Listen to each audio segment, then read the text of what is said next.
வணக்கம். இன்னைக்கு நம்ம தீபாவளி சீரீஸ்ல பார்க்க போகிறது பட்டர் முறுக்கு. அதை எப்படி செய்யறதுன்னு பார்க்கலாமா? வாங்க வீடியோக்குள்ள போகலாம்.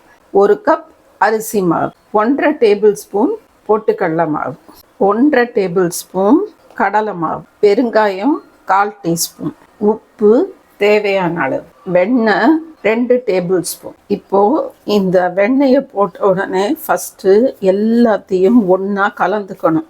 இதில் கொஞ்சம் கொஞ்சமாக தண்ணி சேர்த்து நம்ம கலக்கணும். இது கூட 1 டேபிள் ஸ்பூன் எள்ளு போட்டு கலந்துக்கணும். பாருங்க, இந்த மாதிரி சாஃப்டான ஒரு பதத்தில் கலக்கணும். 5 நிமிஷம் ஊறத்துக்குள்ள நம்ம அடுப்பில் எண்ணெயை வச்சு அதை ஹீட் பண்ணோம்னா சரியா இருக்கும் டைம்.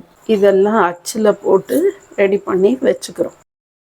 முதல்ல நம்ம ஒரு சின்ன பீஸ் போட்டு பார்க்கணும். அது பார்த்தீங்கன்னா அது மெதுவாக மேலே எழும்பணும். இப்போ அது கரெக்டான சூடில் இருக்குது. நாம் இப்போ புழியணும். அதே மாதிரி பார்த்தீங்கன்னா புழிஞ்ச உடனே கரண்டியை வச்சு திருப்பக்கூடாது. ஒரு 30 செகண்ட்ஸ் அப்படியே இருக்கணும். அதுக்கப்புறமா நம்ம திருப்பி விடணும். இதை நம்ம தனியாக ஷீட்டில் இந்த மாதிரி சுற்றி வச்சுட்டு அந்த மாதிரியும் போடலாம்.